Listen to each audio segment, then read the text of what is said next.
Assalamualaikum warahmatullahi wabarakatuh to all my friends. So I wish you all in a good health conditions and may Allah bless us today. So today I want to explain about a credit risk in international banking.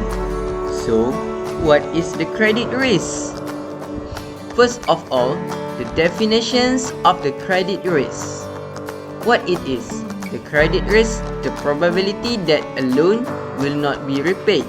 There will be a default in a payment.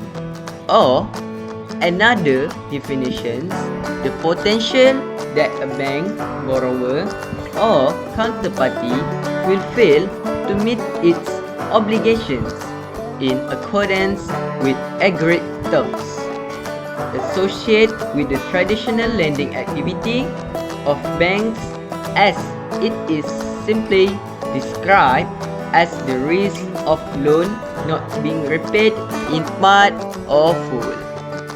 So, in credit risk, what happened?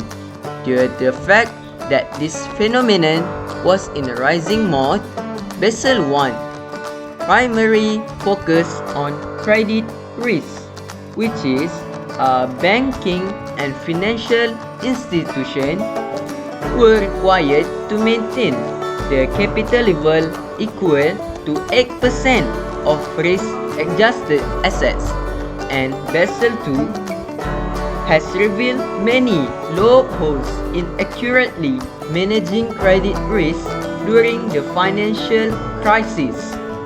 After that, Basel III had to provide more effective regulations about addressing credit risk.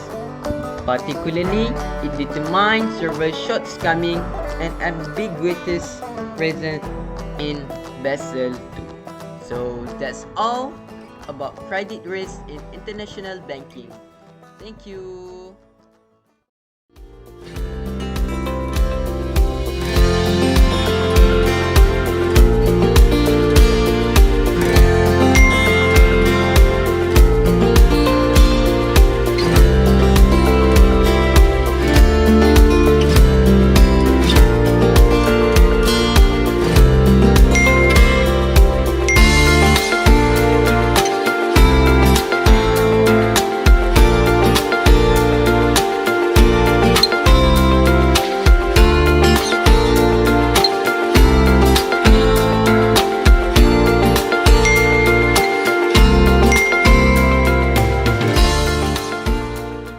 Type of international banking risk. Market risk. Market risk is the losses in on and off balance sheet position arising from movement in market price or rate, including interest rate, exchange rate, security price, and commodity price. There are two types of market risk. The first is the systematic market risk caused by a movement in the price of all market instruments due to macro factors like a change in economic policy.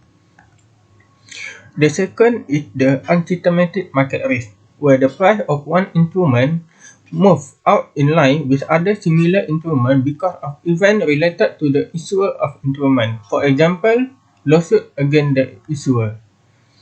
Systematic risk occur when the financial system suffers from a failure that is caused by other forms of risk. Most financial risers have resulted from systematic risk leading to the crunch of the world system. There were studies prove that the sector-specific risk dramatically affected the systematic risk of the world financial system. Most banks manage market risk with a short-term focus, attempting to avoid portfolio losses on a daily basis. However, the best practice for estimating the market risk to adopt measures as value at risk (VAR) and expected shortfall (ES). Basically, VAR is a methodology or tool that allows banks to measure probable losses that their trading portfolio could incur over a period of time. Another approach is ES, which provides advantage relative to the VAR approach in terms of lower portfolio downside risk. Kedel and Kiobat 2008 used ES framework to provide a reasonable solution to the asset allocation problem for banker and investor. Particularly, they focused on asset allocation during the recent credit crunch period and were able to develop insight into portfolio selection and downside risk reduction during high volatility period.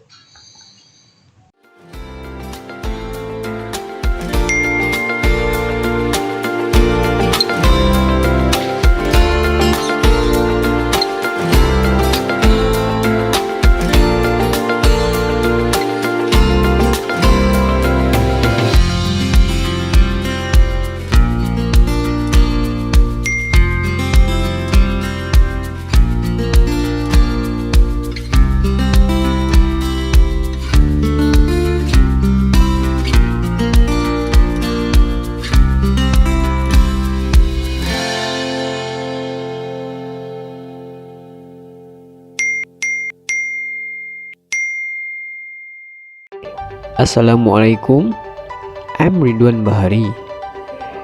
I will explain to you what is interest rate risk in international banking.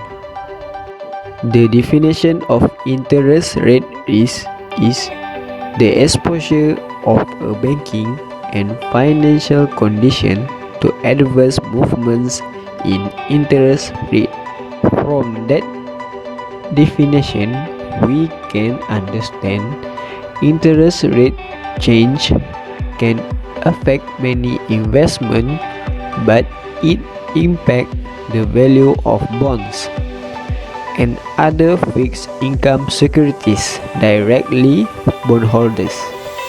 Therefore, carefully monitor interest rates and make decisions based on how interest rates are perceived to change over time. A bank's main source of return or profit is converting banks' liabilities, example, deposits and borrowings, and turns them into assets like loans and securities. The bank makes profit by paying lower interest rate on its liabilities than it earned on its assets. The difference is called as net interest margin.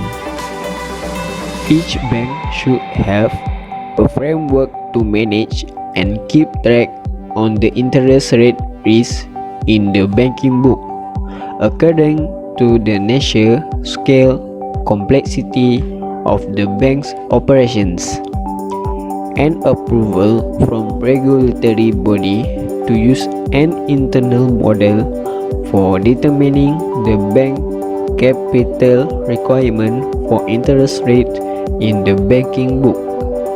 There are two methods for measuring the sensitivity of bank income. First is calculates the amount of rate sensitive liabilities are subtracted from the amount of rate-sensitive assets.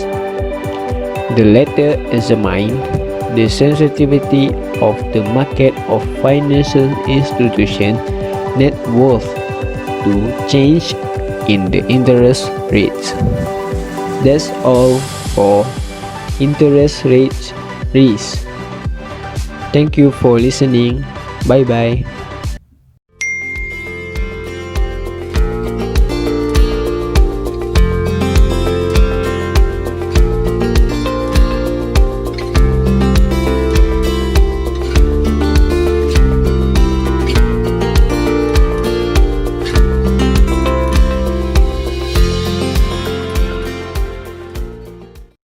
Forex risk, also known as a currency risk or exchange rate risk, is actually a financial risk that exists when a financial transaction is denominated in a currency other than the currency of the origin country. International banks trade large amount of currencies, which definitely will expose them to the forex risk. For example, the value of a currency falls with respect to another. If the exchange rate of the foreign currency falls, then both the interest payment and the principal repayment will be worth less than the loan was given, which reduce the bank's profit. The risk of investment value changing due to change in currency exchange rate. The risk that an investor will have to avoid loss in a foreign currency due to an adverse movement in exchange rate either in a short or long position. The risk usually affects international business like export or import, but it can also affect investor in making international investment. If the currency must be converted to another currency to make a certain investment, then any changes in the currency exchange rate will cause that investment value to either decrease or increase when the investment is sold and converted back into the currency of the origin country. Most countries in the world use a floating system to determine the value of their currency. In this system, a currency is floated in a forex market where its value is determined by the demand and supply of one currency against another currency. If the demands for the Malaysian ringgit increase, then its value will increase and so on.